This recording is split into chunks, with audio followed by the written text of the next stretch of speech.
Once this begins, you are already inside. Before the fire was ever lit, the real work was done in rooms without windows, where names were peeled from mouths and souls were measured like livestock. Witch trials were never about flames. They were about preparation, about transforming a neighbor into an object that could be destroyed without consequence. If you are hearing this, mark your presence in silence, broken only by a single word of origin, and seal yourself to this record, the way witnesses once sealed their fate, because those who left no trace were the easiest to erase. In early modern Europe, especially between the 15th and 17th centuries, accusation alone initiated a ritualized descent. Arrest was sudden, often at night, designed to fracture time and identity. The accused was stripped, searched for marks believed to be the devil's signatures. Birthmarks, scars, even folds of skin were catalogued with bureaucratic calm. Hair was shaved to expose the body fully to judgment. This was not cruelty for pleasure. It was procedure, authorized by manuals like the Malleus Maleficarum, whose authority was debated even then, yet followed with frightening obedience. Interrogation began with isolation. Days without sleep were common, justified as preventing demonic interference. Hunger thinned resistance. Prayer was enforced, not for mercy, but to exhaust. When words did not come, instruments did. The strappado lifted bodies by bound wrists until joints sang. Thumbscrews compressed bones slowly, precisely, leaving little blood and many confessions. These methods were legal under Roman canon law when suspicion was deemed strong, a standard flexible enough to condemn anyone already feared. What mattered was not truth, but coherence. The story had to fit theology. Accused witches were coached under pain to name accomplices, to describe Sabbaths, to confess pacts. Contradictions invited correction. Silence was treated as guilt. Recantation was proof of diabolic deceit. Even children were questioned, their words shaped by authority until fantasy hardened into testimony. By the time the stake was prepared, the transformation was complete.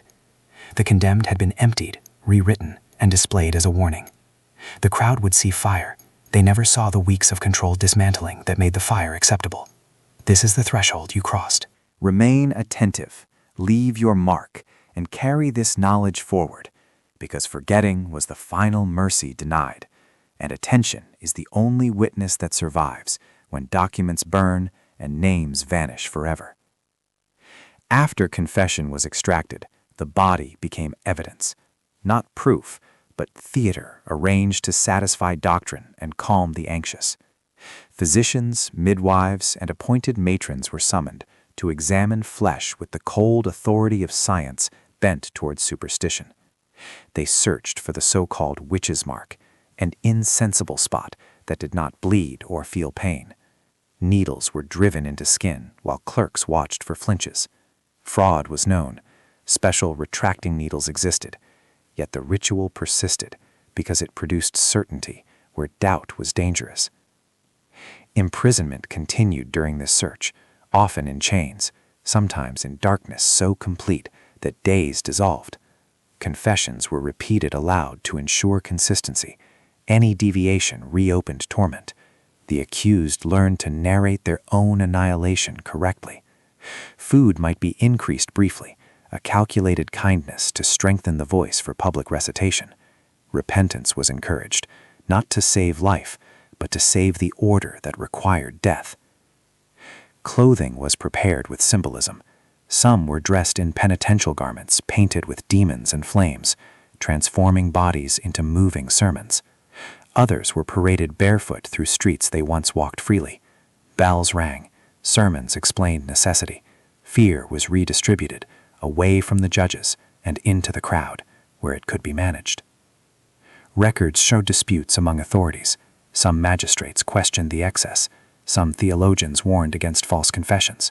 These objections were noted, then buried beneath urgency.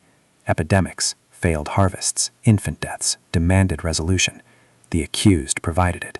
Doubt was a luxury no town believed it could afford. Before execution, the condemned were sometimes allowed confession to a priest.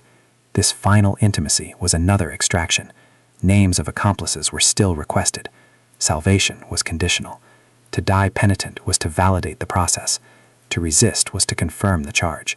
Even mercy functioned as a trap. When the procession reached the place of burning, the transformation was irreversible. The person no longer existed as a neighbor or parent, only as a vessel of warning. Crowds did not need to be told what was happening. They had already participated by listening, by repeating, by believing. Fire was merely the punctuation. Understand this progression: accusation, isolation, confession, examination, display. Each step narrowed the path until no alternative remained. This was not chaos. It was a system refined over decades, replicated across regions with minor variation. Its power lay in making everyone complicit while convincing each participant responsibility belonged elsewhere without visible dissent. The final stage before flame was erasure made complete. Property was seized to pay jailers, interrogators, executioners. Families were ruined quietly, legality masking theft. Children were warned that memory itself was dangerous. Wives were told survival depended on distance. Communities learned how obedience looked. Some condemned were granted strangulation before burning, a mercy reserved for those who confirmed doctrine without hesitation. Others were bound alive. The distinction taught a lesson. Compliance could soften pain. Resistance amplified it. Officials called this justice tempered by charity. It functioned as conditioning. At the scaffold, a final reading of charges was delivered in measured cadence. The condemned listened to a story already carved into records. When allowed to speak, words were guided. Confession reaffirmed order. Denial disrupted it and was swiftly silenced. The crowd learned which voices were permitted to end a life. Disputed evidence existed even then. Jurists like Friedrich Spee recorded the machinery of false confession, noting how torture manufactures certainty. His warning circulated, read, and set aside. Systems do not dismantle themselves while they are useful. Doubt was acknowledged, then neutralized. What followed lingered after smoke dispersed. Fear recalibrated behavior. Midwives altered practices. Healers withdrew. Women spoke less. Men denounced sooner. The absence of those burned created a map of silence others followed instinctively. This was the lasting objective. The trials declined not because innocence was recognized, but because priorities shifted. Wars demanded bodies. States centralized power. New explanations replaced old ones. The method remained, adaptable. Accusation, preparation, extraction, display. Only the labels changed. You are left without comfort because comfort was never intended. The fire ended nothing. It trained populations to accept that procedures can replace conscience, that paperwork can sanctify harm, that participation can be as small as listening and still be decisive. Remember this structure. It does not require superstition. It only requires fear, authority, and the willingness to look away while the door closes and someone learns, too late, how completely they were prepared to disappear.